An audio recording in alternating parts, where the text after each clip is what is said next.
Ladies and gentlemen, it's time to get banned in Belarus. Let's start some rumors. Yeah.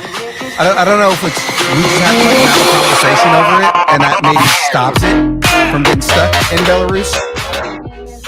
Banned in Belarus. Band of Belarus. Banned in Belarus. Band of Belarus. We gotta be band of Belarus. Right, banned in Belarus.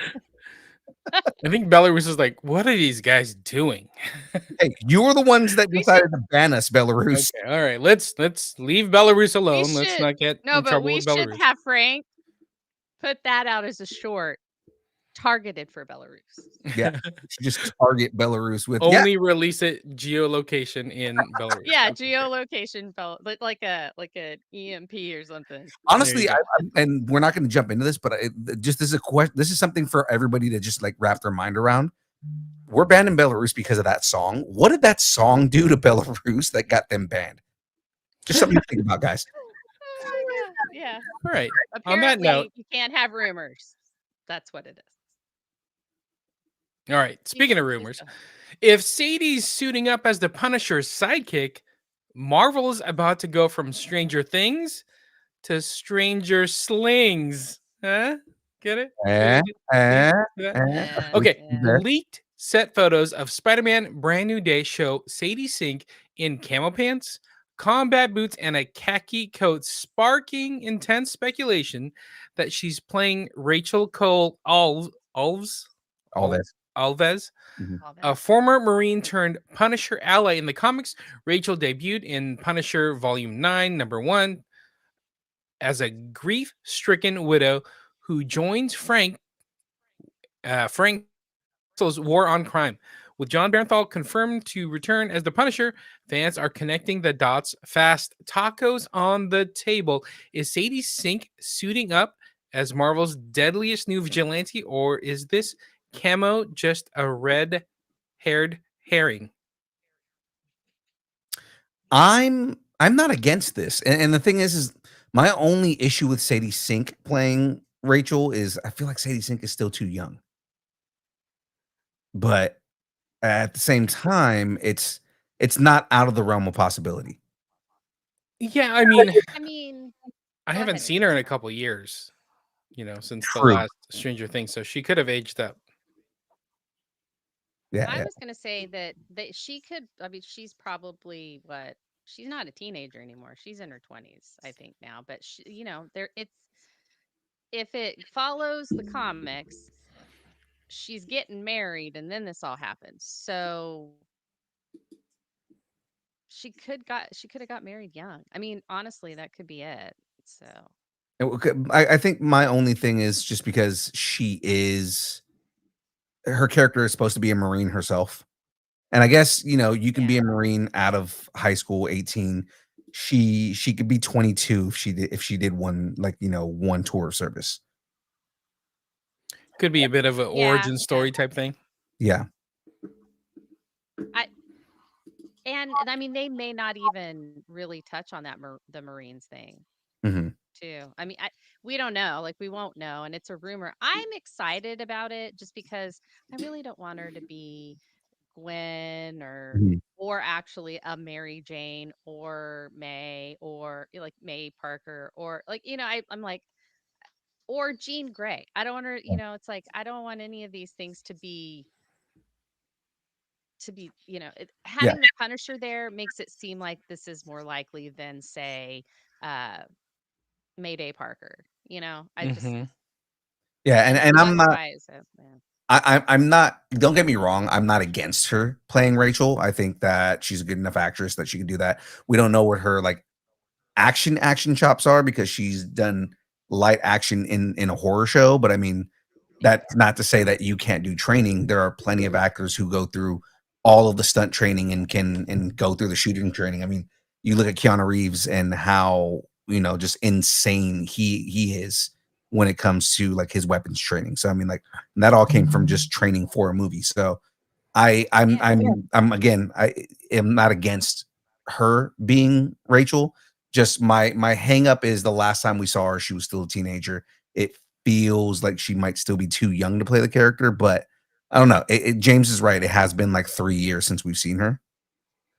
So she may actually be age appropriate. So my tacos are on the table for this, and one, I didn't see this coming. Two, this would be a good way to introduce somebody like Sadie Sink into the MCU, but without any baggage. You know, nobody's going to have some preconceived notions on what Rachel's going to look like or act like, or even care, you know, what she's going to be. But the downside is, it's a character that may be a one and done. You know, like she may not be there for the long haul as far as the MCU goes. Or she might be a ground level Bucky. You never know. Ground level Bucky. Bucky on the ground. You know, we love ground level Buckies. All right, I'm going to keep it going. All right, how many last stands is Hugh Jackman going to have? Despite Logan being the swan song, Hugh Jackman's return in Deadpool and Wolverine cracked the multiverse wide open, and now insiders claim he's sticking around. Rumors suggest he's already part of the script for a Deadpool sequel and could appear in Avengers Secret Wars or beyond.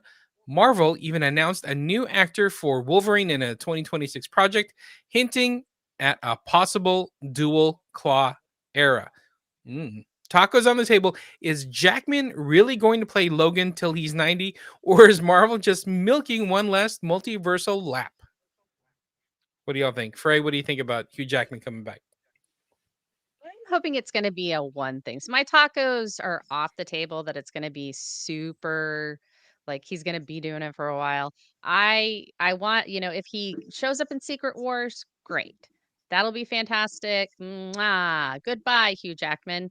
And then bring in somebody else because dude's getting old and I really feel bad for him and I really don't want him to break a hip. So I'm saying no. It'll heal, right? The hip will heal. He's getting older, so it's going to take a lot longer. Right. My tacos are on the table that he's coming back, and it's mainly because of the way that he has gone about it in the past. He said when they did Logan, his whole thing was, I'm done with the character, I'm done with keeping up this body. But a lot of it was because he wasn't believing in the stories that they were telling. And now that it's a part of Marvel, and now that he's in stories that actually tell a kind of accurate version of Wolverine, you're getting all these these kind of aspects of Wolverine that they weren't allowed to do in the Fox universe. Now you can get into his alcoholism, you can get into how violent he is and everything like that, and Disney's all for it. So I feel like he's at a point where he's like, as long as I can keep up the body and I'm not like, you know, killing myself, I think that I'm willing to continue doing this character. And the other thing is because he does still look like himself. And that's the thing about Logan, is that Logan is ageless. So as long as he still looks the part, I think he's willing to continue playing the character. I do want to see another actor take up the mantle, but at the same time, I'm not upset with him continuing on, even though he's way too tall for the character. Right. Yeah, we need to show some tiny guy love, right, James? Kevin Feige, what happened to representation? Our little king energy. Exactly. We need some short king energy up in here. We need short Wolverine. We need Puck. Are Canadians just short? Is that really what it is? I don't really know. We need Puck. We need short Wolverine. Oh, what is going on here with these? I mean, Deadpool's 5'10", so I mean, he's 6 foot Wolverine. Well, but yeah, I mean, there's also what Sasquatch. Sasquatch is Canadian. He's what, 8 feet tall? Massive. Yeah. Yeah. So I was like, I think it's a median. Like, you know, it's law of averages. Law of averages. And when we talk averages, we mean average height or below. Right, James? Right. Hobbit size. Yeah. We need a hobbit with claws. That's really what we're looking for in the hobbitess. That's what we want. Okay. I'm just picturing Sean Astin. Hey, trying to be Wolverine. At the end of the show, we're going to talk about this. I hung out with Sean Astin this weekend again, so it was great. That's it. Sean Astin as the next Wolverine. That's Wolverine. You know how much he would love to play that character? He would love it.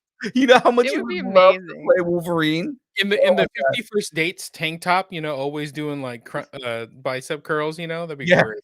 That'd be awesome. Okay. You knew who else he could play? Nova. Or unless he's Glen Powell. Glen Powell is never gonna give you up, never gonna let you down, never let you run around And or hurt desert you. you. Okay. While promoting his new Hulu series, Chad Powers, Avengers Doomsday writer Michael Waldron name dropped Glen Powell, who is in Chad Powers, as his dream pick for Richard Rider, aka Nova. Powell's been fan cast for everything from Cyclops to Batman, but Waldron says he'd be a pretty good Nova. The Nova project is still paused, but Waldron endorsement has reignited speculation that Marvel's Cosmic Cop could crash land in the MCU. Interesting. Tacos on the table. Is this just Waldron hyping his buddy, or is Glen Powell already locked and loaded for the Nova core? I didn't think about him for this, but Well, you know that I have a disdain for the Glen Powell. how dare you? So I do. I have a disdain for him. He's just too cocky. All right. Too He's pretty. just too cocky for me. He's When you cocky. say cocky, you Anyway. mean pretty. No, I mean arrogant. Also handsome. Which is what cocky means. But I'm just saying that you know what? He doesn't have to be in everything. He doesn't have to be in everything. He is. And I feel like if the original, like what that original rumor we heard about how they're going to have a young Nova and he's going to have the mentor, then I think he should be older. I don't think Glen Powell's old enough, to be honest with you. Interesting. Young Phil, what do you think about Glen Powell? I'm all for this, mainly because Glen Powell's already mentioned that he wants to be in Marvel. He has mentioned it multiple times. He is a ripped enough dude that he could be Nova, especially Richard Rider. I'm for this. I like the idea of Glen Powell being Nova. Also, Nova is not going to be a character that is super predominant in Marvel. He's going to be one of those, like, every now and then comes in kind of guys, so. Interesting you say that. Because what if they have Nova and they want to introduce Nova and they get sex symbol Glen Powell, and then they have Captain Marvel over here, and she just kind of fades away into the background, and we just move forward with Nova. My thing. I thought you were going to say. Oh, go ahead. I was gonna say my thing with Captain Marvel. I don't think she should fade away. Now that we're getting mutants, I think she needs to be absorbed away by Rogue. Oh, see, that's what I'm talking about. That's good. That's good. Okay, we just made it happen. Hear that? I agree with that. You listening, Kevin Feige? You got that? Manifesting. Or James Gunn, you too? Are you listening? Okay, let's keep it going. All right. George Lucas, this one's for you. From Stinky to star player Rhoda's glow up might be the most unexpected redemption arc in the galaxy. I can't believe we're talking about Rhoda the Hutt. This is crazy. In a recent interview, Jeremy Allen White called his character in The Mandalorian and Grogu, Rhoda the Hutt, as a surprisingly charming and hinted at a buddy dynamic with Grogu that could steal the movie. Fans of the Clone Wars remember Rhoda as Jabba's baby son, nicknamed Stinky, but this grown-up version might be more streetwise than slimy. White teased a bigger role than expected, sparking speculation that Rhoda could be part of a larger alliance against Imperial remnants. Little turn for the Hutts. That'd be interesting. So, tacos on the table. Is Rhoda the Hutt really about to become the galaxy's next breakout star, or is this just Bantha Poodoo? Young Phil, what do you think? I've been very against Rhoda the Hutt, and it's mainly because I feel like it's a waste of Jeremy Allen White to to have him be the voice of a character who frankly annoyed me in the Clone Wars, but the way they're describing it, it seems like he's going to have a bigger role. It seems like he's going to be more charming and lovable, which it really is just Jeremy Allen White in general, because Jeremy Allen White is a very charming, easy to watch guy. I don't know, him being a gladiator in the arena with like being Jabba's son. It's interesting to see where they're going to go with that. I don't want it to be cheesy the way that he was in the show. Like that was very cheesy and meant for kids. And it was like, hey, let's make a baby hut so that kids will like think this hut is cute. And no, it's I hated his little whiny ass self. So I'm hoping, but still, like I'm hoping that it is very much a redemption. They make him just like a straight badass.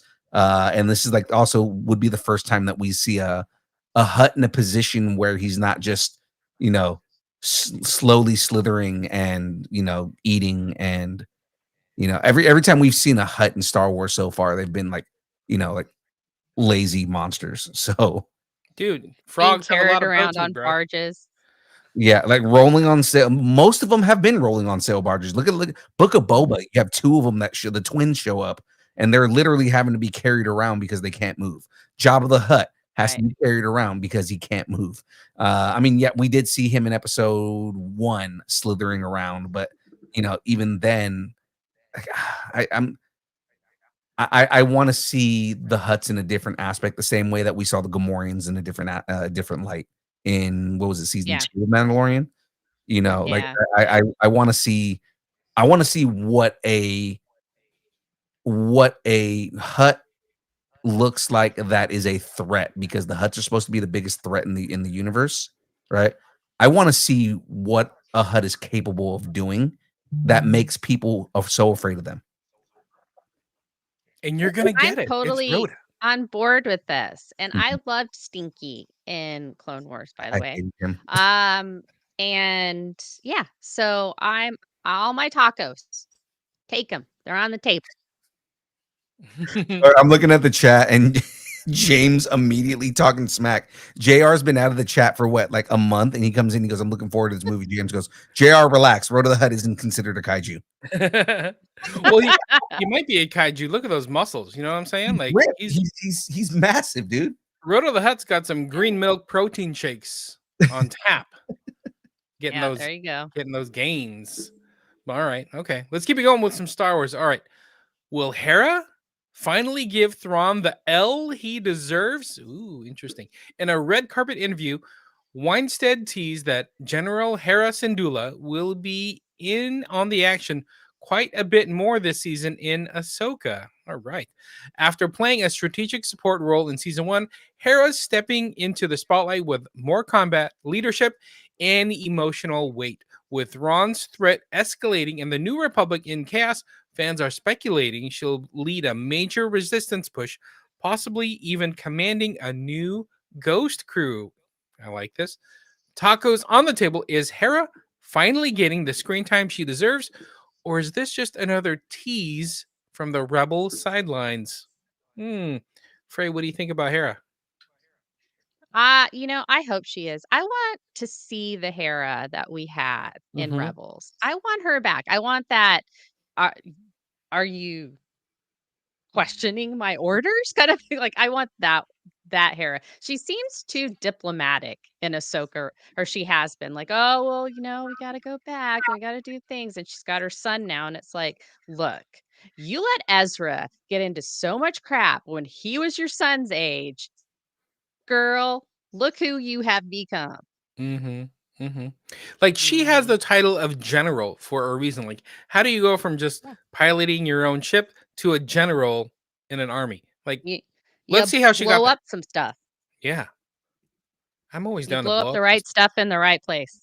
Yeah, and that's actually something that I was thinking about right now was, Hera's now a general, so she's had an entire journey, and the fact that they're recognizing her as a general and that she has this command, I want to see more of Hera and her in a position of power. Mm-hmm. Yeah, don't you feel like knowing that Thrawn's back is gonna really get her goat? Absolutely. Yeah, she's gonna be out for blood. She's got a space goat. Is that what I heard? Yes. It's Thor. Oh, Hey, I'm just gonna throw this out there. I'm gonna bring it all together. But Road to the Hutt's got all these muscles, got all the gains, and we know Hera is single over Oh. here. Maybe it's a tail thing. You never know. Do not put that kind of disrespect on on Kanan Jarrus's name, okay? oh, oh no, Hey. he did it. Hey, you know what? Even if he's a force ghost, even if he's a force ghost, even if Kanan's a force ghost, he's not going to see what's going on. All right. See what he did there? Oh my gosh. I got jokes. On Kanan Jarrus's name, okay? I got jokes. All right. Transition to the download. We're stirred the pot, spilled the tea, and we'll never unsee buff Rhoda the Hutt unless you're Hera Syndulla. Now's the time to leave the rumors behind and plug into the download. So before I hit the button, Jen, you make fun of me for like doing behind the scenes stuff. He literally read the transition as a line. I know. I know. Oh God. We'll talk about it after the show.